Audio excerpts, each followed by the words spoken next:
मेरे नौकर की नजर हमेशा मेरे ऊपर ही होती थी। जहाँ मैं होती थी वहीं उसकी निगाह होती थी। जब मैंने उसके आंखों में देखा तो उसकी आंखों में एक अजीब सी प्यास थी जिसे मैं बखूबी समझ रही थी। क्योंकि मैं जवान और खूबसूरत थी, मैं हमेशा से चटक मटक की दुनिया में ही रहना चाहती थी। मैं भी चाहती थी कि मुझे वह हर खुशी मिले जो बड़े घर की लड़कियों को मिलते हैं। एक दिन मेरा नौकर मेरे कमरे में आ गया और कहने लगा, मालकिन मुझे आपके साथ वह सब करना है, क्योंकि मैंने जब से आपको देखा है तब से मैं अपने आप पर काबू नहीं रख पा रहा हूँ। उसके बदले में मैं आपको बहुत पैसे दूंगा जिससे आप अपने ख्वाहिशों को पूरा कर सकते हैं। मैं भी अपने ख्वाहिश को पूरा करना चाहती थी, इसलिए मैंने हाँ कर दिया। फिर उसने लगातार मेरी चीखें। मेरा नाम पिंकी है और मैं एक गांव की रहने वाली हूँ। मैं देखने बहुत सुंदर थी। मेरे शरीर की बनावट और कद काठी बहुत ही कमाल की थी, जिससे बहुत ही ज्यादा सुंदर दिखती थी। अच्छी कद काठी और गोरी त्वचा की औरत हमेशा से मर्दों की फितरत रही है। बस यही हाल मेरे मोहल्ले वाले लड़कों को भी मुझे देखकर होता था। मैं एक मिडिल क्लास फैमिली से ताल्लुक रखती हूँ। मैं बचपन से ही चटक मटक में रहना चाहती थी, लेकिन मुझे अपने माँ बाप से यह सब कुछ नहीं मिल पा रहा था। जब अपने आसपास की लड़कियों को चमक दमक में देखती थी तो मुझे भी लगता था कि काश मुझे भी इस तरह से रहने को मिलता, लेकिन मेरा नसीब ऐसा नहीं था। हम 3 बहन और एक भाई थे, जिसमें से मैं सबसे बड़ी थी और सभी बहनों से छोटा मेरा भाई था। मेरे पापा एक किसान थे और वह खेती करते थे। माँ भी पापा के साथ खेत में उनका हाथ बटाती थी। मैं हर दिन यही सपने देखती कि मेरी शादी एक बहुत अमीर लड़के से हो, जिससे मैं अपने सारे सपने को पूरा करूंगी। मैं वो सारे ऐशो आराम करूंगी जो मुझे मेरे माँ बाप से नहीं मिल पाया है। इसी चमक दमक ने मेरी कदमों को बहकाने भी लगा था, क्योंकि आसपास के लड़कों को इस बारे में जानकारी हो चुकी थी कि मैं इस तरह के ख्वाब हर दिन देखती हूँ। वैसे मुझे पढ़ाई में ज्यादा दिलचस्पी नहीं थी, इसलिए मैं इंटर तक ही पढ़ाई करके छोड़ दी थी।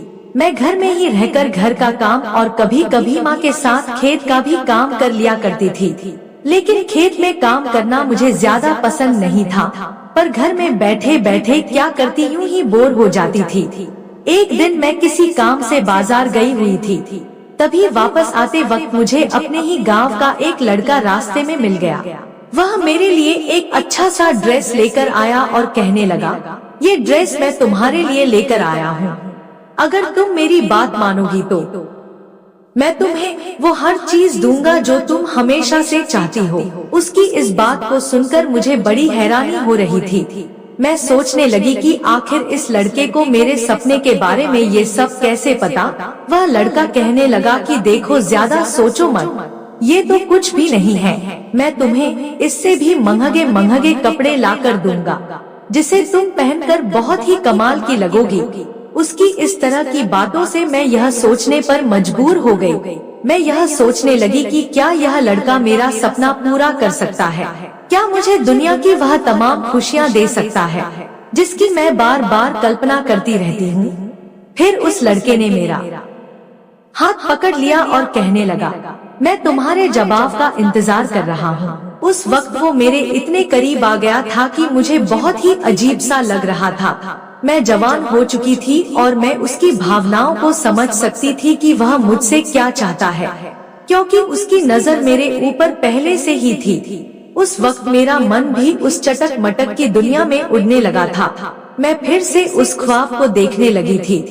तभी मुझे अपने ऊपर किसी चींटी की भांति रेंगने की महसूस हुई, जिससे मेरी चेतना भंग हो गई और मैं वापस अपने दुनिया में लौट गई। फिर मैंने देखा कि उस लड़के का हाथ मेरे शरीर पर घूम रहा था। उस वक्त तो मैं वहाँ से अपने घर चली आई, लेकिन आते आते उससे अगले दिन मिलने को कह गई। घर आने के बाद मैं उसी लड़के के बारे में सोच रही थी।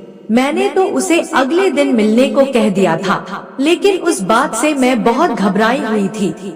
मुझे इस बात से डर था कि कहीं ये बात मेरे घर वालों को पता चल गई तो मेरे लिए बहुत मुश्किल हो जाएगा। अगले दिन जब सुबह हुई तभी से मैं उससे मिलने के लिए मौका ढूंढने लगी, लेकिन ना जाने कैसे ये बात मेरे पापा को पता चल गई। मैं उस वक्त उम्र के ऐसे पड़ाव पर थी जहाँ से अच्छा और बुरा दोनों रास्ते तय होता था, लेकिन ये बात मेरे पापा को महसूस हो गया था कि मैं गलत राह पर चलने लगी हूँ।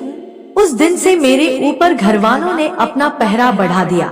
हर वक्त मेरे साथ कोई ना कोई जरूर मौजूद होता था। मैं भी समझ चुकी थी कि मेरे इस मनसे को घर वाले भांप चुके हैं, इसलिए मैं भी चुपचाप घर में ही रहने लगी, क्योंकि मैं अपने माँ बाप के खिलाफ कभी नहीं जा सकती थी।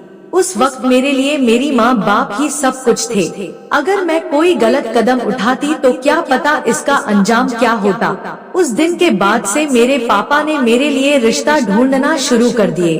फिर कुछ ही दिनों में मेरी शादी एक लड़के से तय कर दिए। उस लड़के का नाम विजय था और वह पास वाले ही शहर में रहकर एक ऑफिस में नौकरी करता था। वह देखने में भी ठीक ठाक था, लेकिन वह शहर में अकेला ही रहता था। उसका अपना घर पास के ही एक गांव में था, जहां उसकी माँ बाप और एक छोटा भाई रहता था। मेरे व्यवहार को देखते हुए मेरे पापा जल्द ही उस लड़के से शादी करवा दी और मैं विजय की दुल्हन बनकर उसके घर आ गई। जब मैं ससुराल गई तो मुझे देखने वाले सभी लोग तारीफ कर रहे थे, क्योंकि शादी के बाद मैं और ज्यादा सुंदर लगने लगी थी। धीरे धीरे वक्त गुजरता गया और हमारी शादी के 10 दिन गुजर गए। फिर मेरे पति मुझे छोड़कर वापस अपने काम के लिए शहर जाने लगे। तब मैंने उससे कहा कि मुझे भी वहाँ लेकर चलो। वह मेरी इस बात पर अपने माँ बाप से बात किया तो वह मान गए। फिर अगले ही दिन मैं अपने पति के साथ शहर आ गई। शहर में मेरे पति विजय का खुद का घर था, इसलिए रहने के लिए कोई परेशानी नहीं थी। धीरे धीरे मैं वहाँ के माहौल में ढलने लगी थी। मेरे पति रोज सुबह 8 बजे अपने काम पर चले जाते थे। फिर मैं घर में अकेली होती थी। कहते हैं ना खाली दिमाग शैतान का, जब कोई काम ना हो तो दिमाग में उल्टा सीधा ख्याल आते ही रहते हैं। मेरे साथ भी ऐसा ही था। मैं फिर से उसी ख्याल में जाने लगी। आए दिन मैं अपने पति से नए नए कपड़े और अच्छे अच्छे खाने की मांग करने लगी।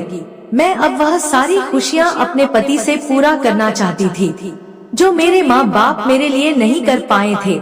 लेकिन यहाँ पर भी वही हो रहा था। मैं जब भी अपने पति विजय से कुछ लाने को कहती तो वो हमेशा कुछ ना कुछ बहाना बनाकर उसे टाल देता था। इसी तरह शहर में आए हुए पूरे 1 महीने हो चुके थे। अब मुझे शहर का हवा भी लगने लगा था, लेकिन मुझे ये नहीं पता था कि जिसे मैं खुशी समझ रही थी वही मेरी जिंदगी के लिए एक श्राप बन जाएगी। एक दिन सुबह सुबह मेरे पति अचानक घर में एक नौकर ले आया। वह कहने लगा कि पिंकी, तुम घर में अकेली काम करके थक जाती हो, इसलिए मैंने घर का काम करने के लिए इस नौकर को रख लिया हूँ। अब ये घर के सारे काम करेगा और बाकी तुम्हें जो जरूर हो इससे पूरा करवा लेना। अपने पति के मुंह से ऐसी बात सुनकर मैं बिल्कुल हैरान थी। आखिर मैं इससे क्या पूरा करवा लूंगी। वह लड़का 19 साल का था और देखने में भी बहुत सुंदर था। उस वक्त मैं ये भी सोचने लगी कि आखिर इतना सुंदर लड़का एक नौकर का काम कैसे कर सकता है। फिर मैंने सोचा कि हो सकता है यह गरीब हो और उसे काम की जरूरत हो। मेरे पति उसे घर में ही रहने के लिए एक कमरा दे दिया। फिर उससे कह दिया कि वह वक्त पर सारा काम कर दिया करे। फिर अपने वक्त पर मेरे पति विजय अपने काम के लिए चले गए। तब मैंने उस नौकर से उसका नाम पूछा। उसने अपना नाम राहुल बताया। मैंने नौकर को घर का सारा काम समझा दिया और कह दिया कि तुम्हें किसी चीज की जरूरत हो तो मुझे बता देना। इतना कहकर मैं किचन में चली गई। धीरे धीरे मेरा नौकर राहुल घर का सारा काम अच्छे से संभाल लिया था। अब मुझे भी ज्यादा काम करना नहीं पड़ता था। एक दिन मैं किचन का काम पूरा करके बाथरूम में नहाने चली गई। उस बाथरूम में एक रोशनदान दिया हुआ था, जिससे बाहर की रोशनी सीधे बाथरूम में आती थी। जब मैं नहाने लगी तो मुझे ऐसा महसूस हुआ जैसे मुझे कोई नहाते हुए देख रहा हो। लेकिन फिर मैंने सोचा कि घर में तो नौकर के अलावा और कोई नहीं है। उस वक्त बाथरूम में मैं अपने कपड़ों से बिल्कुल आजाद थी। मैं यूं ही बाथरूम में नहा रही थी, लेकिन उस वक्त मुझे जो कुछ भी महसूस हुआ उसने मुझे डरा कर रख दिया था। मैं जल्दी से नहाकर बाथरूम से निकली और अपने कमरे में कपड़ा बदलने चली गई। थोड़ी देर के बाद मैं कपड़ा पहनकर कमरे से बाहर आई तो मैंने देखा कि नौकर हॉल में पोंछा लगा रहा था। उस वक्त मैंने गौर किया कि उसकी तिरछी निगाहें मुझे ही घूर रही थी। उसका इस तरह से घूरना मुझे परेशान कर रहा था, इसलिए मैं वहाँ से फिर अपने कमरे में चली गई। एक दिन दोपहर खाना खाने के लिए बैठी थी, तब अपने नौकर को भी वहीं बुला लिया। मैंने उससे कहा कि यहीं मेरे साथ बैठकर खाना खा लो। वह मेरे बगल वाले कुर्सी पर बैठ गया। मैं खाना निकालकर प्लेट में डालने लगी, तभी मेरे हाथ से चम्मच छूटकर नीचे गिर गया। मैं उस चम्मच को उठाने नीचे झुकी तो मेरी साड़ी का पल्लू सरक कर नीचे गिर गया। फिर उस नौकर की निगाह मेरे बदन पर आकर टिक गया। मैंने अपनी साड़ी सही किया और चम्मच उठाकर अपनी जगह पर बैठ गई। फिर एक नजर उसकी तरफ देखा तो उसकी चेहरे पर एक अजीब सी मुस्कान थी। मैं कुछ बोलूं उससे पहले नौकर कहने लगा, मालकिन आप बहुत ही खूबसूरत हैं। मैंने आपके जितना खूबसूरत औरत आज तक नहीं देखा है। उसकी यह बात सुनकर मुझे बहुत ही अजीब सा लगने लगा। मैंने उससे कहा कि खाना खाओ और ज्यादा इधर उधर ध्यान मत दो। खाना खाने के बाद मैं अपने कमरे में आ गई। फिर एक नजर आईने के सामने खड़े होकर अपने आप को देखने लगी। वाकई में उस वक्त मैं भला की खूबसूरत लग रही थी। अपना हाथ एक बार अपने चेहरे पर फेरा और मुस्कुरा दी। इसी तरह कुछ दिन और गुजर गए। तभी मैंने महसूस किया कि मेरे नौकर की नजर मुझ पर गहराती जा रही थी। मैं जहाँ कहीं भी होती उसकी नजर मेरे ऊपर ही होती थी। मुझे ऐसा महसूस होता था जैसे उसकी आंखों में एक प्यास थी जिसे मैं बखूबी समझ रही थी। मेरे पति उस नौकर पे पूरा विश्वास करते थे। वह कहते थे कि वह बहुत शरीफ और वफादार लड़का है, लेकिन मैं जो महसूस कर रही थी उससे तो वह एक भूखे भेड़िए की तरह लग रहा था। उसे तो बस मौके का इंतजार था। इसी तरह 10 दिन और गुजर गए। फिर एक दिन दोपहर के वक्त मैं अपने कमरे में लेटी थी, तभी वहाँ नौकर आ गया और कहने लगा कि मालकिन मैं आपके साथ एक बार वो सब करना चाहता हूँ। उसके बदले में मैं आपको 1 लाख रुपए दूंगा। उसकी बात को सुनकर मेरा दिमाग घूम गया। मैंने उससे कहा कि तुम्हारी हिम्मत कैसे हुई मुझसे ऐसी बात कहने की। वह कहने लगा कि मालकिन मुझे पता है कि आप जो चाहती हैं वो आपको पति से नहीं मिल पा रहा है। यदि आप मुझे मौका दें तो मैं आपको और भी बहुत सारे पैसे दूंगा, जिससे आप अपने लिए बहुत सारे कपड़े और गहने भी ले सकते हैं। मालकिन आपका भी तो यही सपना था। आप भी तो चटक मटक में रहना चाहती थी। अब मेरे इन दिए हुए पैसों से आप अपना सपना पूरा कर सकती हैं। नौकर की यह बात सुनकर मैं एकदम से घबरा गई। मैं सोचने लगी कि मेरे इस सपने के बारे में इस कैसे पता है, जबकि मैंने तो कभी इन सब का जिक्र भी नहीं किया था। मैंने गुस्से से उससे पूछा कि तुम्हारे पास इतने पैसे कहाँ से आए, कहीं तुमने चोरी तो नहीं की? तभी वह कहने लगा कि मालकिन मेरे गांव में थोड़ा बहुत जमीन था जिसे मैं बेच दिया हूँ। अब मेरे पास बहुत पैसे हैं। आप सिर्फ हाँ करो, मैं आपकी सारे सपने को पूरा कर दूंगा। आप जितना चाहे जैसा चाहे अपने लिए कपड़े एवं गहने खरीद सकती हैं। उसकी बात सुनकर मैं सोचने पर मजबूर हो गई। मैं यह सोचने लगी कि जिस तरह मेरे माँ बाप मेरी ख्वाहिश को पूरा नहीं कर पाया, उसी तरह मेरे पति भी मेरे ख्वाहिश को पूरा नहीं करेगा।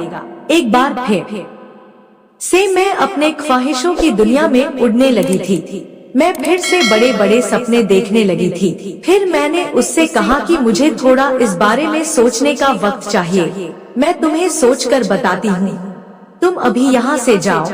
वह वहाँ से तो चला गया, लेकिन मेरे मन में एक सवाल छोड़ गया। कुछ देर तक मैं उसके बारे में सोचती रही। इसी दौरान मेरी कब आँख लग गई मुझे पता ही नहीं चला। जब आँख खुली तो शाम हो चुकी थी। मैं उठकर अपने कमरे से बाहर आई, फिर किचन में जाकर रात का खाना बनाने लगी। लेकिन अब भी मेरे मन में उसी की कही हुई बातें घूम रही थी। अगले दिन अपने पति के जाने के बाद मैं अपने नौकर को कमरे में बुला लिया। मैंने उससे कहा कि तुम मेरे साथ वो सब करना चाहते थे ना, तो मैं तैयार हूँ, लेकिन मेरी हर ख्वाहिश पूरी होनी चाहिए। नौकर कहने लगा कि मालकिन आप फिक्र ना करें, यदि आपको मुझ पर भरोसा नहीं है तो ये लो 2 लाख रुपए। उसने मेरे हाथ में 2 लाख रुपए रख दिए। मैं उन पैसों की चमक देखकर बहुत खुश थी। मैंने कहा कि देखो, ये बात हमारे और तुम्हारे बीच में ही रहनी चाहिए। वह कहने लगा कि इस बात का पता किसी को नहीं चलेगा, आप फिक्र ना करें। मैंने कमरे का दरवाजा बंद कर दिया और नौकर के साथ वो सब करने के लिए तैयार होने लगी। जैसे ही वह अपना निशाना बनाया, तभी दरवाजे पर किसी की दस्तक हुई। यह देखकर मैं एकदम से घबरा गई। मेरे हाथ पैर कांपने लगे थे। मैं सोचने लगी कि इस वक्त कौन हो सकता है। मैं अपने कपड़े ठीक करके दरवाजा खोलने लगी। तभी मैंने देखा कि दरवाजे पर मेरे पति विजय खड़े थे। उस वक्त मैं उन्हें देखकर बुरी तरह से कांप रही थी।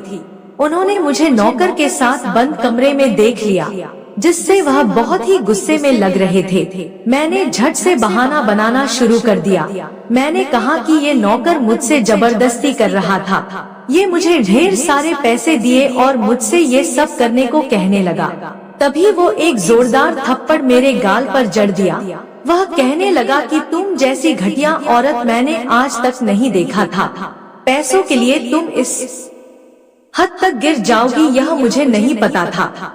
ये बात मेरे दोस्त ने मुझे बताया था, लेकिन मुझे उस पर विश्वास नहीं हुआ। फिर मैंने ही यह सब प्लान बनाया ताकि तुम्हारी असलियत मालूम कर सकूं। मैं अपने पति विजय के मुंह से यह सब सुनकर बहुत हैरान थी। मुझे समझ नहीं आ रहा था कि इसे कौन सा दोस्त ने ये सब बताया है। वह कहने लगे कि तुम्हें याद है जब तुम्हारे गांव में एक लड़का तुम्हें एक ड्रेस दिया था और वह कहा था कि मैं तुम्हें हर खुशी दूंगा, बस तुम मेरी बात मानती जाओ, जिसे तुम अपने ख्वाहिशों के लिए अपने इज्जत तक को सौंपने को तैयार हो गई थी, वही लड़का। क्योंकि वह लड़का मेरा दोस्त है। हमारी शादी के बाद वह एक दिन मुझे मिल गया। वह कहने लगा कि यार, तुमने शादी कर लिया और मुझे बताया तक नहीं, लेकिन कम से कम भाभी जी का फोटो तो दिखा दो। उस दिन जब मैंने उसे तुम्हारी फोटो दिखाया तो वह कहने लगा कि यार, ये लड़की तो हमारे गांव की है। उस वक्त मुझे तुम्हारे बारे में उसने मुझे सब कुछ बता दिया था, लेकिन मैं उसके बात पर यकीन नहीं कर पा रहा था। तब हमने यह सब प्लान बनाया। ये लड़का कोई नौकर नहीं है, बल्कि मेरे उसी दोस्त का भाई है। उसके कहने पर ही मैं इसे यहाँ पर नौकर बनाकर लाया था, ताकि तुम्हारी असलियत मालूम कर सकूं। मैं अपने पति की बात सुनकर फूट फूट कर रोने लगी। उस वक्त मुझे एहसास हुआ कि मेरी इस चटक मटक की ख्वाहिश ने मेरी जिंदगी को बर्बाद कर दिया था। उन्होंने फौरन मेरा हाथ पकड़कर अपने घर से बाहर कर दिया। वह कहने लगे कि आज तुमने पैसों के खातिर मुझे धोखा दिया है। हो सकता है तुम इसी चटक मटक के कारण एक दिन किसी के साथ भाग जाओ, तब मेरी इज्जत का क्या होगा।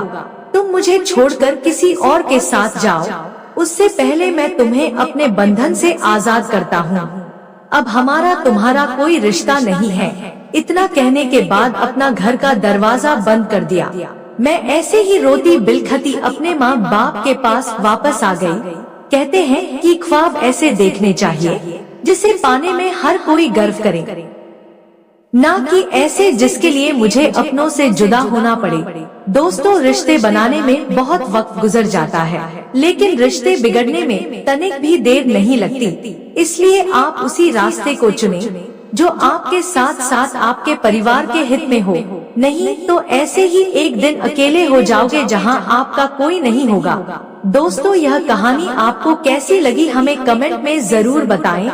यदि आपने अभी तक हमारा चैनल सब्सक्राइब नहीं किया है तो चैनल को सब्सक्राइब करके बेल आइकन को जरूर दबाएं। धन्यवाद।